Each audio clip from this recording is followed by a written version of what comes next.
doit mettre sur le pied et neutre.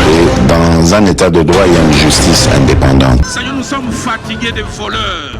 Nous sommes fatigués de ceux qui s'enrichissent. Nous sommes fatigués de ceux qui ne voient que leurs intérêts.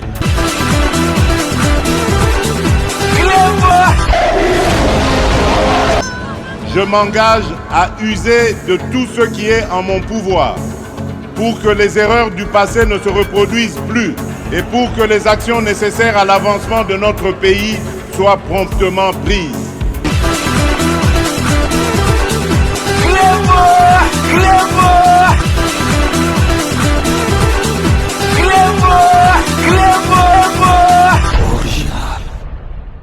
Salut et bienvenue sur Clébo Original. Merci de votre fidélité. 5 minutes avec César Ngadi. Tout le monde est d'accord et il en restera ainsi pendant très longtemps.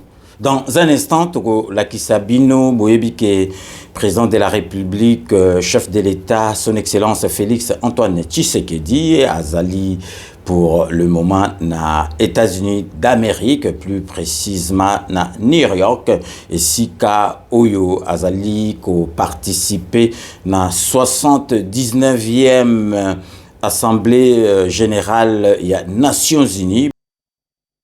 C'est dans la matinée de ce dimanche 22 septembre que le président de la République, Félix-Antoine Tshisekedi Tshilombo, est arrivé à New York pour répondre au rendez-vous annuel de tous les dirigeants du monde entier. Les chefs de l'État entament ainsi une mission officielle de quelques jours en terre américaine, marquée par d'intenses activités politiques et diplomatiques de très haut niveau.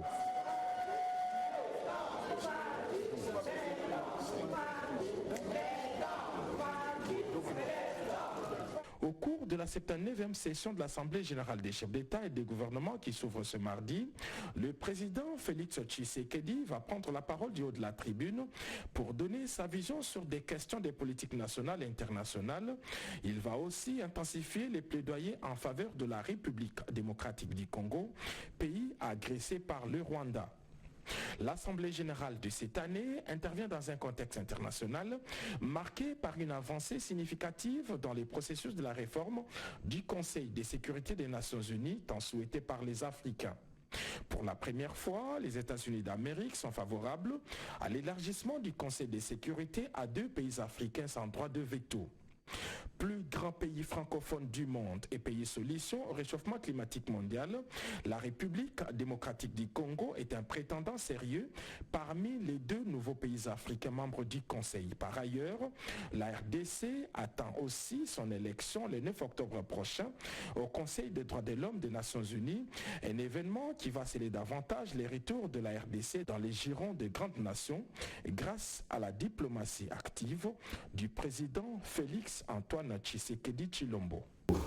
Boyebi kune zalaka esika moko ba chef de l'État ba kutanaka pona kopesa ba discours na bango pona kolobela makambo mboka na bango kolobela makambo nyoso tu etali politique ya mokili mobimba ezalaka occasion moko donc ya makasi po président aloba makambo oyo ezali koleka na mboka na ye pe ndenge azali komonela mokili ezali kokende boyebi na tribune des Nations Unies président Mobutu a beta discours moko na ba époque wana ezali époque ya sikote mais vraiment ezalaki à la limite ya kofinga kutu ba mindele mais masolo wana po vraiment ezonga na ndenge makambo ekoma siko ezaka mwa pasi donc etikala d'une façon indélébile na mémoire na biso boyebi après wana ba discours moko ezalaki lisusu te mutu azali ko zongela ba discours wana ezali chef de l'État ya Mbaloyo président na biso Félix Antoine Tshisekedi o babengaka faci béton bomoni ba discours na ye bomoni ceux qui ba journalistes de ba chaîne étrangère ba yambiye bomoni ndenga sisaka bango mayele kala tozalaki susu na président mokote azalaka ko s'exprimer ouvertement sans complexe devant Mundele Boyebi président de la République na biso azali mwana poto donc Mundele pona ye kolobele loko mokote donc tokoti kabino bolanda sikoyo donc discours moko magistral discours moko vraiment profond discours moko vraiment batu bazalaki na kati ya salle balobi Congo depuis kala président Oyazali na mouru ya mboka na biso neti Félix Antoine Tshisekedi en tout cas azalaki lisusu. Donc totiki bino moko bolanda. Donc discours ya président de la République, chef de l'État, son excellence Félix Antoine Tshisekedi na 79e Assemblée générale des Nations Unies na New York. Donc restez connectés sur Clébois Original. On revient tout de suite. L'Assemblée va entendre une allocution de son excellence Félix Antoine Tshisekedi Tshilombo, président de la République démocratique du Congo. Je prie le protocole de bien vouloir accompagner son excellence et je l'invite à prononcer son allocution.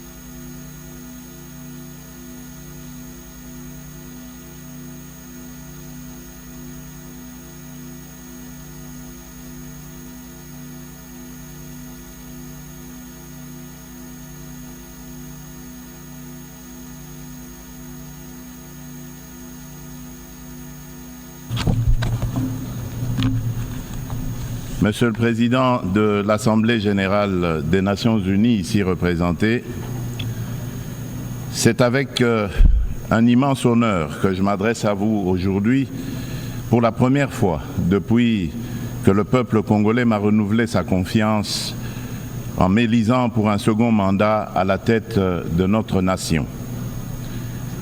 Ayant eu l'occasion de prendre la parole devant vous par le passé, je suis particulièrement ému de pouvoir le faire à nouveau en ce moment significatif pour notre pays.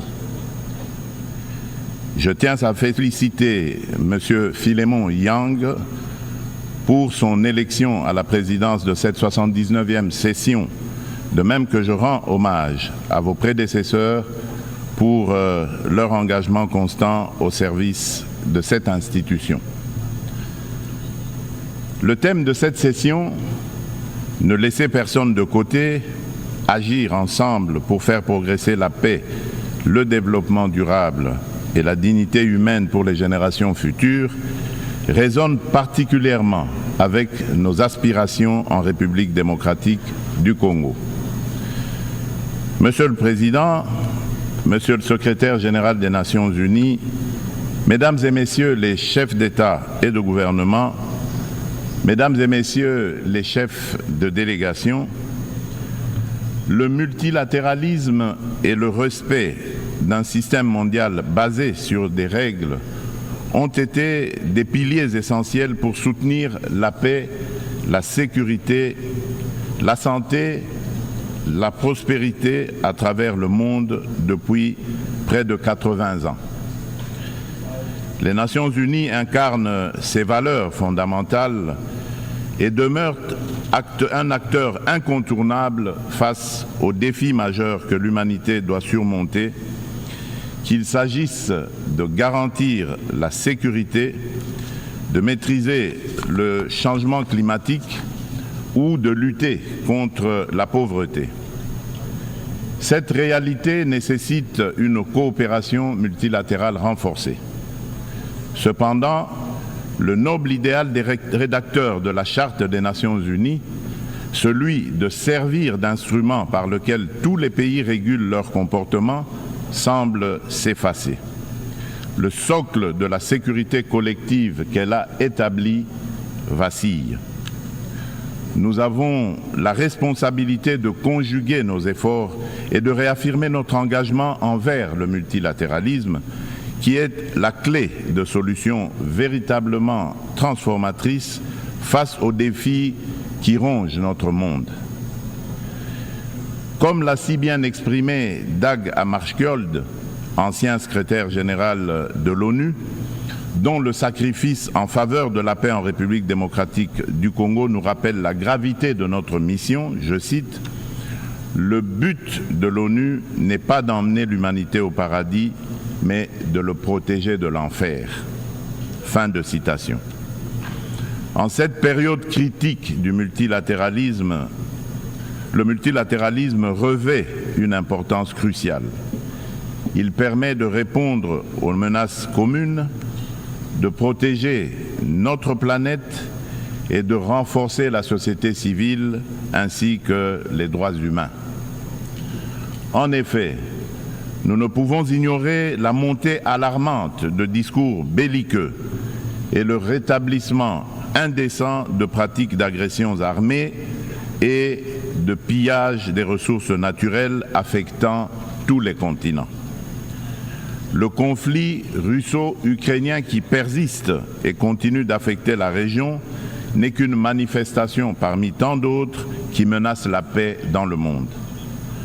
Le Yémen, le Soudan, la Syrie ou encore le terrible drame qui se passe dans la bande de Gaza entrent dans le lot pour lequel le multilatéralisme jouerait pleinement son rôle. Il est impératif d'agir ensemble pour progresser vers la paix, le développement durable et la dignité humaine, garantissant ainsi un avenir meilleur pour les générations futures. Ne laissons personne sur le chemin. Tel est le message clair et pertinent qui inspire la thématique sélectionnée pour orienter les travaux de la 79e session de cette illustre Assemblée. Monsieur le Président, le Pacte pour l'avenir et ses annexes, le Pacte numérique mondial et la Déclaration sur les générations futures, que nous avons adopté lors du récent sommet de l'avenir, souligne l'importance d'une collaboration active pour atteindre une vision commune d'un avenir pacifique et prospère. Ces documents représentent un engagement essentiel pour mettre fin au conflit, lutter contre l'extrême pauvreté et la faim et aborder des défis tels que les déplacements de population, l'immigration clandestine, l'insécurité alimentaire, les pandémies et les risques des nouvelles technologies. Parallèlement, le pacte mondial numérique se positionne comme un pilier essentiel dans notre quête d'un avenir prospère au cœur de la 4e révolution industrielle où les technologies numériques sont devenues incontournables. Cette transformation numérique représente une occasion sans précédent d'atteindre les objectifs de développement durable d'ici 2030, notamment pour les pays les moins avancés. Elle vise à réduire la fracture numérique et à intégrer les populations non connectées dans des services digitaux à fort impact social. Cependant, pour relever ce défi majeur, inhérent à la révolution du numérique, des réformes globales sont nécessaires, impliquant une réévaluation de l'architecture financière internationale et un financement adéquat. C'est pourquoi la République démocratique du Congo aspire à attirer des investissements pour développer la connectivité en Afrique et appeler à la coopération des partenaires multilatéraux et des opérateurs de télécommunications avec à la clé un transfert de connaissances. En effet, l'accompagnement au processus de maillage du pays est une solution prometteuse pour relier le sud et le nord du continent, ainsi que relier l'océan Indien à l'océan Atlantique. Cela comprend la formation de partenariats viables autour du projet hydroélectrique du Grand Inga qui vise à répondre à la demande énergétique croissante de notre continent, exacerbée par la prolifération des objets connectés. De plus, il est essentiel de renforcer la traçabilité des minerais stratégiques, indispensables aux équipements technologiques, afin d'assurer une exploitation responsable et durable de nos ressources. Par ailleurs, la pleine participation et l'engagement des jeunes tant des filles que des garçons, sont également primordiaux pour bâtir une société durable et inclusive. Ce principe constitue le fondement de la Déclaration sur les générations futures, soulignant notre responsabilité envers les générations à venir et l'importance des décisions qui garantissent leur épanouissement. Pour l'Afrique, sa jeunesse représente un atout majeur pour sa prospérité future. Investir dans l'éducation, notamment dans les domaines STEM, sciences, technologies, ingénierie et mathématiques, et créer des environnements propices à l'innovation est crucial. Il est essentiel de remédier à la déconnexion entre une population jeune en forte croissance et le marché de l'emploi en fournissant les compétences nécessaires à leur intégration. Monsieur le Président, la situation dans l'Est de la République démocratique du Congo est particulièrement préoccupante. La résurgence du groupe terroriste du M23, soutenu par le Rwanda, a provoqué une crise humanitaire sans précédent avec près de 7 millions de déplacés internes. Cette agression constitue une violation majeure de notre souveraineté nationale.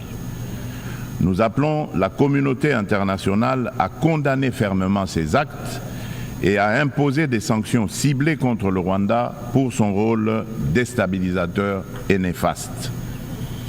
Nous exigeons le retrait immédiat et inconditionnel des troupes rwandaises de notre territoire.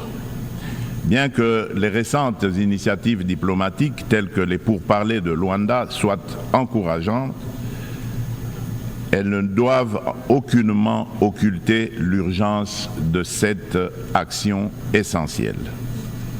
La République démocratique du Congo s'engage activement à établir une paix durable dans l'Est du pays et à promouvoir le développement économique ainsi que le bien-être social des communautés meurtries par ce conflit armé. Elle ne ferme cependant pas la porte à toute opportunité qui l'amènera à cette paix tout en n'aliénant pas sa souveraineté, encore moins son intégrité territoriale. Dans cette optique, elle est résolument engagée dans la mise en œuvre de la feuille de route adoptée dans le cadre du processus de Luanda, que je soutiens fermement, qui promeut un dialogue de haut niveau visant à restaurer la confiance entre la République démocratique du Congo et le Rwanda, tout en minimisant le risque de crise sécuritaire actuelle, que la crise sécuritaire actuelle ne dégénère en conflit régional. En outre, mon pays demeure ouvert à toute autre initiative de nos partenaires qui concourrait à l'atteinte de cet objectif noble de paix. La République démocratique du Congo réaffirme sa ferme volonté de garantir une paix durable. Sous mon impulsion, nous sommes résolus à poursuivre la mise en œuvre du programme de désarmement, démobilisation, relèvement communautaire et stabilisation, le PDDRCS en sigle, clé de notre stratégie nationale pour désarmer, démobiliser et réintégrer les combattants en leur offrant des perspectives économiques viables et durables, tout en stabilisant les zones touchées par les conflits. En assurant une transition post-MONUSCO, nous priorisons essentiellement le rapatriement des combattants étrangers.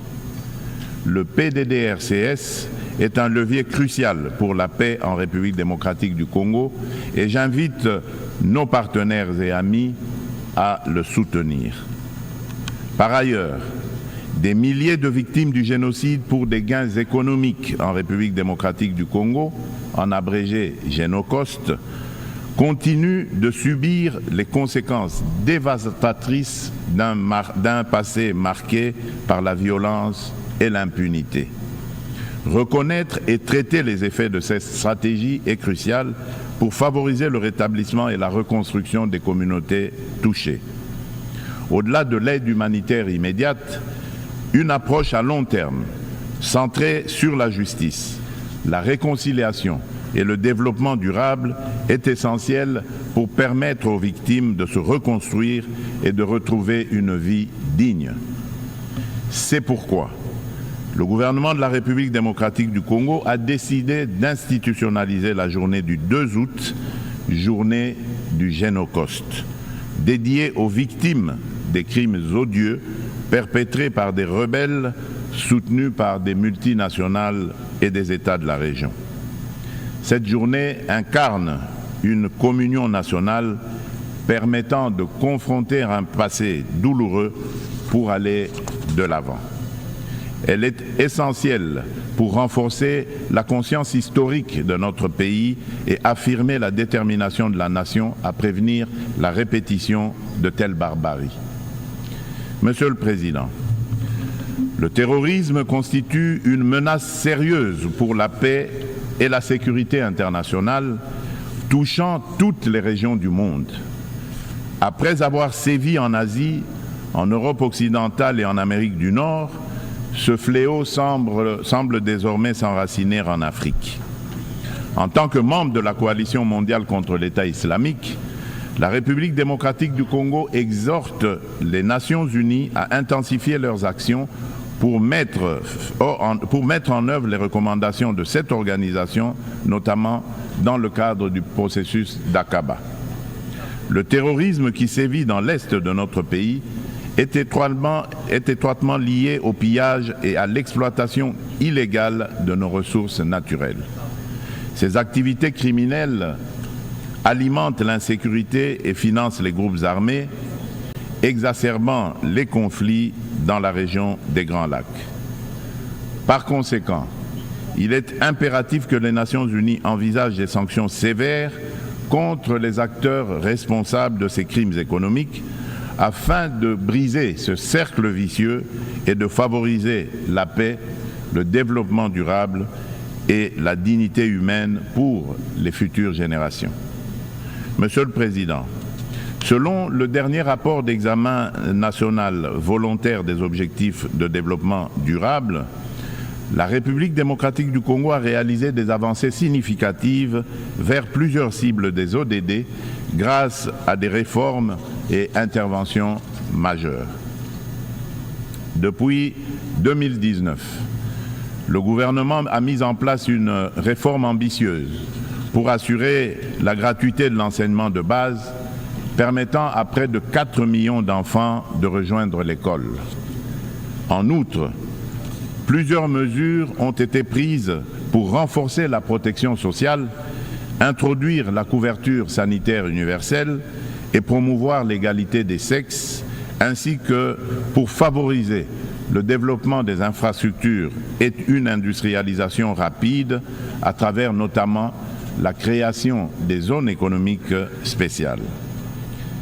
Malgré ces progrès, le rapport mondial sur les objectifs de développement durable souligne qu'au rythme actuel, la République démocratique du Congo ne pourra pas atteindre les ODD d'ici 2030 en raison des inégalités et de la vulnérabilité persistante exacerbée par des conflits armés.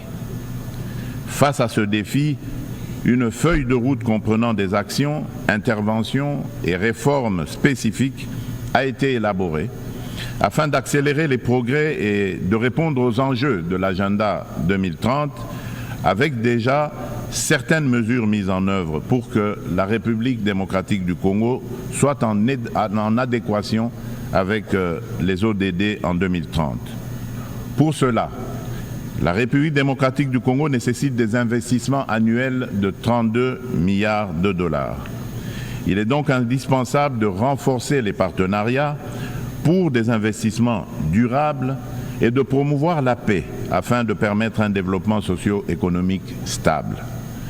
Au registre des réponses mondiales aux défis climatiques et la promotion des énergies renouvelables, la République démocratique du Congo, qui a déjà affirmé son engagement en faveur d'une action climatique ambitieuse, souligne l'importance cruciale d'un soutien financier et technique accru afin de renforcer ses efforts pour atteindre les objectifs de l'accord de Paris.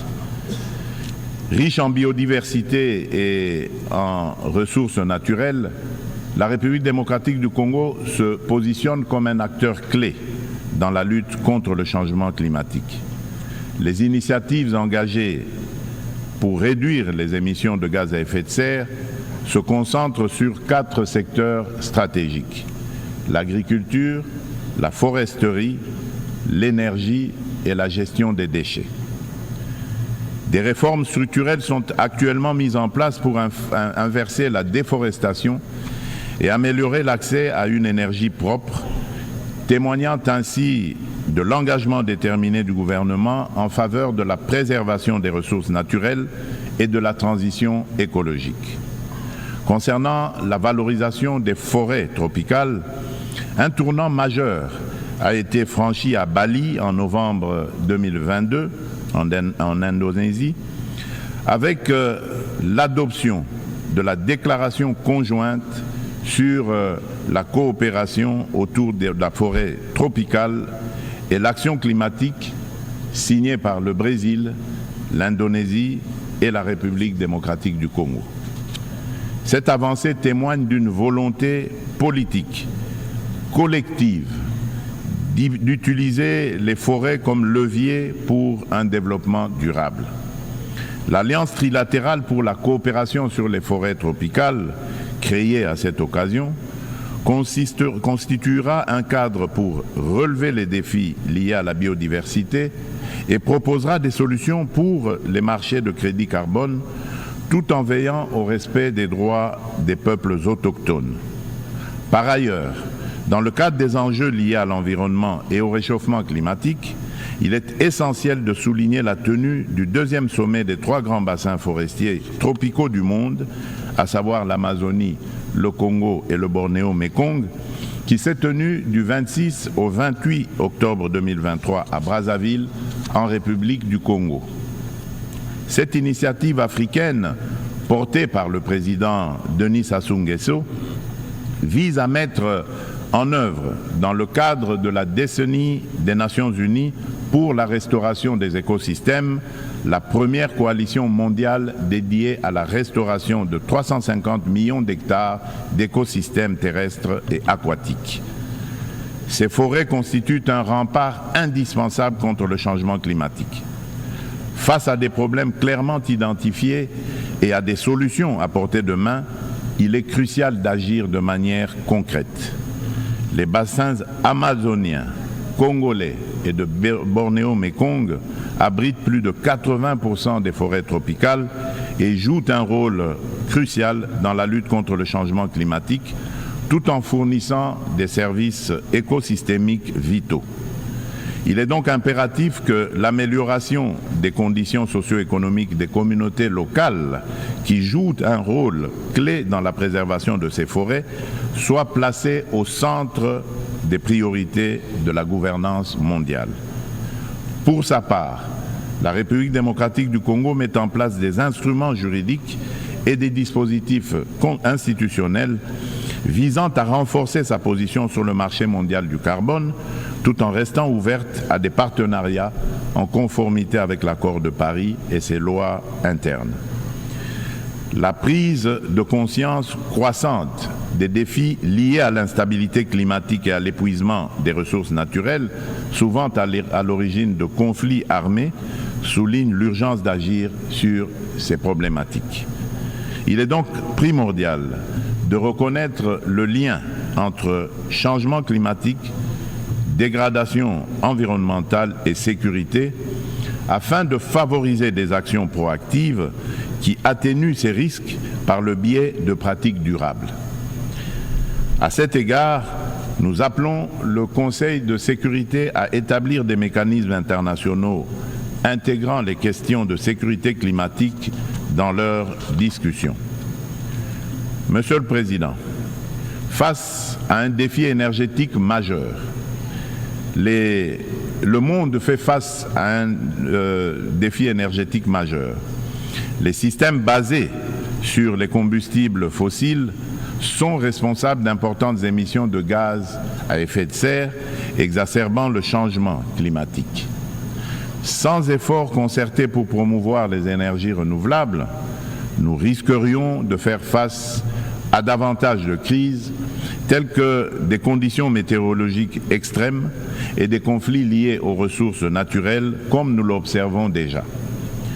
La République démocratique du Congo dispose de ressources abondantes, y compris des minéraux essentiels tels que le cobalt, le lithium, le nickel et le graphite, pour ne citer que ceux-là, qui peuvent faciliter une transition énergétique durable. Nous appelons à la coopération internationale pour développer les technologies et infrastructures nécessaires. Notre vision est de transformer l'exploitation de nos ressources en levier pour un développement durable et inclusif, tout en améliorant l'éducation, la santé et les infrastructures. L'inclusion sociale est au centre de notre stratégie, garantissant une répartition équitable des bénéfices du progrès.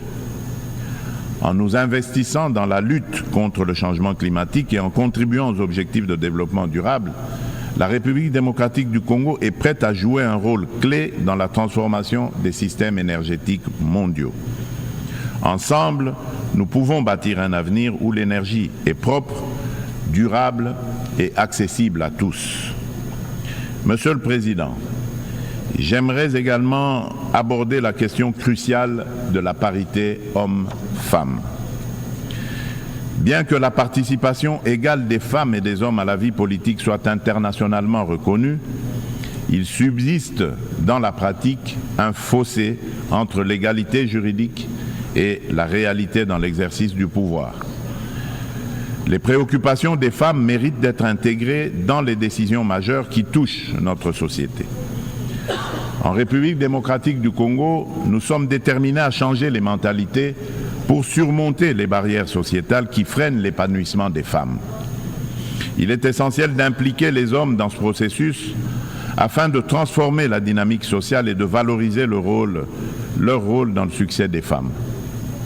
Au niveau national, la Constitution congolaise consacre la parité. Aussi, le gouvernement a mis en place une stratégie de lutte contre les violences basées sur le genre, axée sur la prévention, la protection et la réparation des victimes. Cette stratégie se traduit par le Fonds national de réparation pour les victimes des violences sexuelles liées au conflit et de crimes contre la paix et la sécurité de l'humanité, en abrégé le FONAREV. La législation en cours vise à garantir cette protection. Il convient de souligner les progrès significatifs réalisés en matière de participation des femmes à la prise de décision, avec la nomination pour la première fois dans notre histoire d'une femme comme première ministre et chef du gouvernement.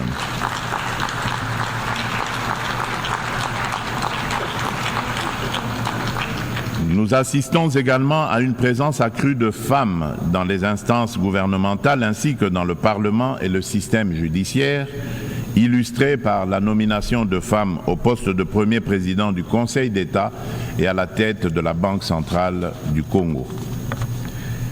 Monsieur le Président de l'Assemblée générale des Nations unies, Monsieur le Secrétaire général des Nations unies, Mesdames et Messieurs les chefs d'État et de gouvernement, Mesdames et Messieurs les chefs de délégation, Monsieur le Président, dans cet élan de progrès, il est impératif que la communauté internationale, sous l'égide des Nations unies, continue d'accompagner ces dynamiques en se réinventant face aux défis du monde actuel.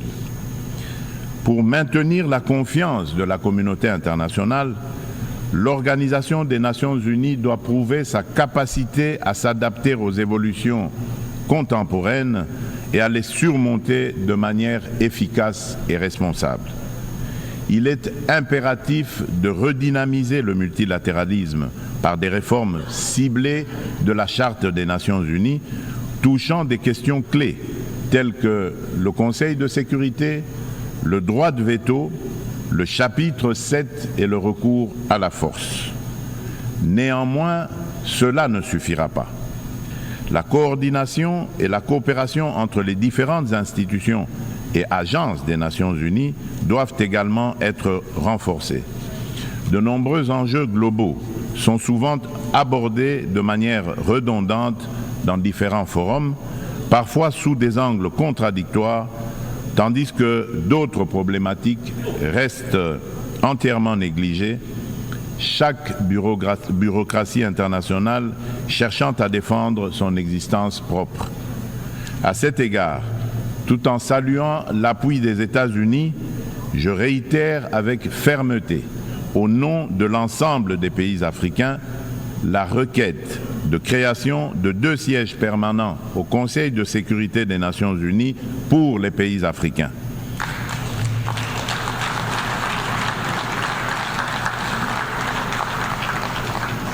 En tant que principal décideur au sein de l'ONU, cet organe doit intégrer des représentants africains parmi ses membres permanents avec toutes les prérogatives leur reconnues, notamment le droit de veto pour garantir une juste représentation géographique.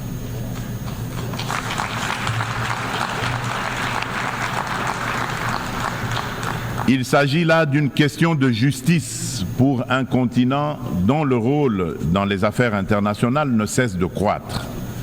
Nous, Africains, tenons cette exigence avec la plus grande détermination. Enfin, je ne saurais conclure sans rappeler qu'après plus de 3 décennies d'absence au Conseil de sécurité, la République démocratique du Congo se porte à nouveau candidate, soutenue par l'Union africaine et par la communauté de développement de l'Afrique australe, la SADC, au poste de membre non permanent pour la période 2026-2027, lors des élections qui se tiendront à New York en juin 2025. La République démocratique du Congo a déjà occupé cette fonction entre 1982 et 1983, 1990 et 1991, période durant lesquelles elle a œuvré pour la promotion de la paix, de la sécurité et de la stabilité en Afrique et dans le monde. Une fois élue, la République démocratique du Congo entend jouer un rôle proactif au sein du Conseil de sécurité, participant à la revitalisation de la Charte des Nations Unies et contribuant de manière constructive aux débats et aux actions qui en découlent. Mon pays sollicite donc le soutien de tous les États membres en vue de son élection.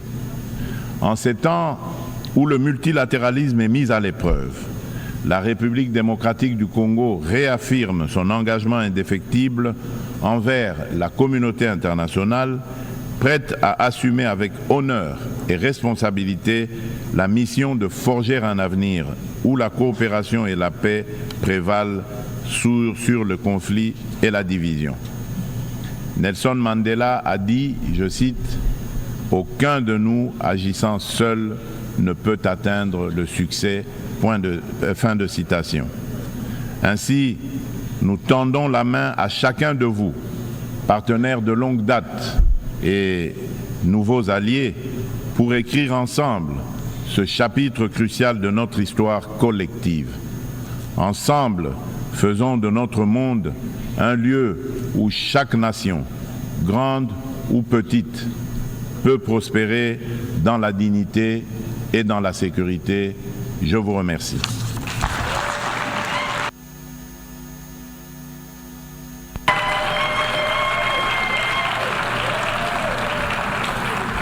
On behalf of the Assembly, Au nom de l'Assemblée générale, je tiens à remercier le président de la République démocratique du Congo de l'allocution qu'il vient de prononcer. Bino moko bouiti kolanda bolandi yango boyebi ke bokoloba César Ngadi bino bato ajalelo na yebite na yebisi bino ina Félix Antoine Tshisekedi na makamususu po azamuluba po azamuta IDPS ne amour mboka na volonté ya kobongisa mboka na kanisi tout le monde est d'accord que Félix Antoine Tshisekedi azali président oyo akobongisa mboka na biso. Et puis na profiter na occasion qui m'est offerte na kati émission au pona Fabino que ça fait un peu longtemps bomoni ngaité mais to banda qui vraiment comme bongama. Tous allai comme bongama et puis bon nazali na Kisasa boyebi na comment na Kisasa. Et puis maman nanga pe azali nanga awa maman Ngadi, maman Margot, ma vinga Marguerite, mère Ngadi, mère Sentiment. Donc azo passé quelques semaines na passé moi mon bimba au passé na ngai après a kozonga na poto. Donc ezali bénédiction munene ko vanda na maman na ngai a komi na 88 ans et demi. Donc na 2026 a kokogisa 90 ans donc 90 ans. Nzamba ko bomba ye parce que azali maman moko malamu motema boboto ya on peut bomoni ke nzamba zo bomba ye azali nanga ya bozo mona na ba photo tozo petit déjeuner sika moko et sengo ya makasi. Donc présent Rio oyo azali en ce moment en Afrique du Sud pour na conférence moko ya ba handicapé na côté ba aveugle yepe ayaki. Donc azoko liana biso amona ki pe maman bozali komona na bilili. Voilà, on est à table avec président Rio et maman Ngadi, maman Lek Monique hein. Maman Sentiment, maman Ngadi. Maman Ngadi met la bière na ndambo. Maman Lek Monique. Dieu merci.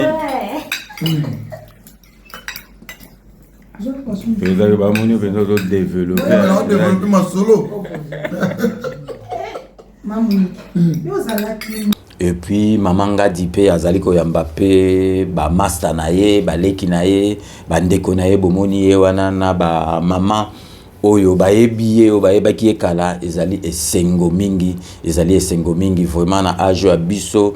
Donc tozala tilelo na ba maman ezali vraiment esengo pe kosenga merci na nzambe. Et puis likamusu na rep sabino silence nangezalaki parce que bato belé babanda ko la César Ngadi fo chaîne moko au salaka chaîne moko à télévision salaka na télévision nazali ko apprendre bino bonne nouvelle. Donc to banai ko sala ko bongsa donc plateau na ba makamunyo surtout na ba générique. Donc ils allaient et comme vraiment après ma solo surtout donc dorénavant à compter il y a fin octobre tout ça début novembre. Donc beaucoup monanga na kati ya Entrepreneur TV. Entrepreneur Télévision. Retrouvez-nous sur TNT, BlueSat Canal 21 et à travers le monde en téléchargeant l'application Blue OTT sur les canaux 420, mais aussi via nos différentes plateformes YouTube, Facebook, TikTok, Instagram en illimité. Pour plus d'informations, consultez notre site entrepreneur-tv.com.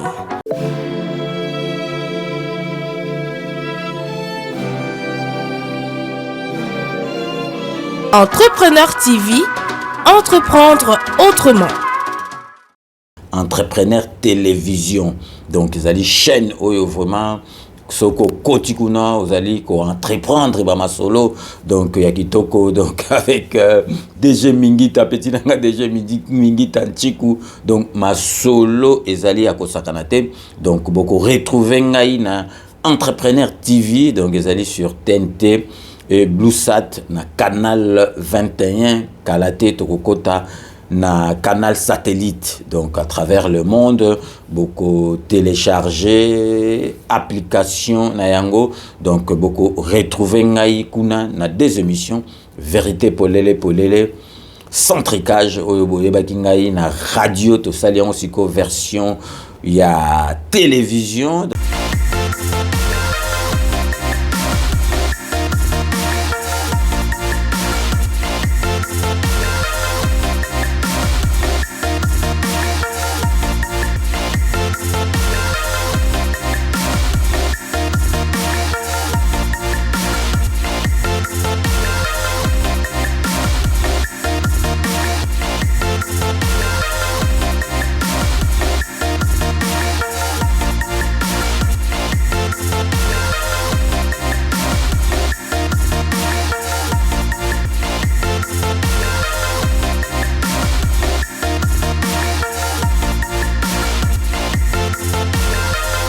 nazosala banalise nga moko et puis PR moko donc nazoyamba pe invité bakozala nanga wana bozala déjà kosepela boyebi ke yanga eratakate et puis tozala pe une émission mosusu Les Immortels.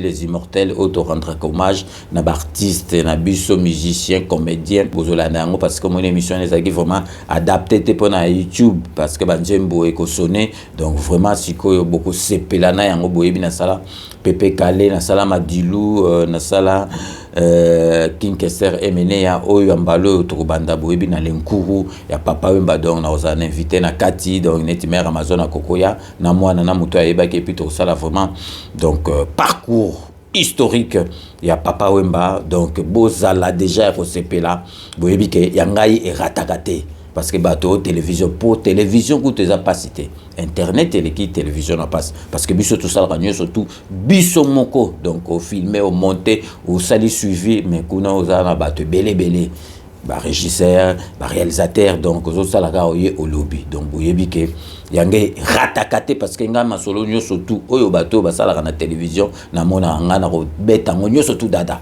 donc siko zelaki bo lelaki mingi ke chaîne télévision moko ya kin donc bozala aussi plan na singi na bino nyo surtout o bozala kana kati ya YouTube bolanda nga ya partie à novembre na Entrepreneur TV sur TNT et puis Bluesat Canal 21 d'ici là peut tokozana na canal satellite Canal Plus Toye Bisabino Nyosotu donc vraiment lelo to suki na édition spéciale na biso au discours ya président de la République na biso Fachi Beton na 79e Assemblée Générale des Nations Unies na New York. Donc restez connectés sur Clébois Original pour la suite de nos programmes.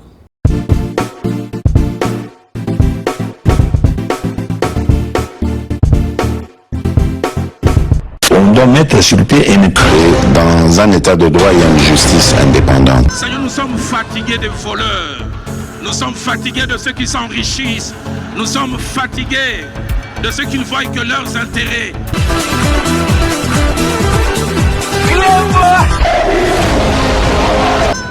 Je m'engage à user de tout ce qui est en mon pouvoir pour que les erreurs du passé ne se reproduisent plus et pour que les actions nécessaires à l'avancement de notre pays soient promptement prises.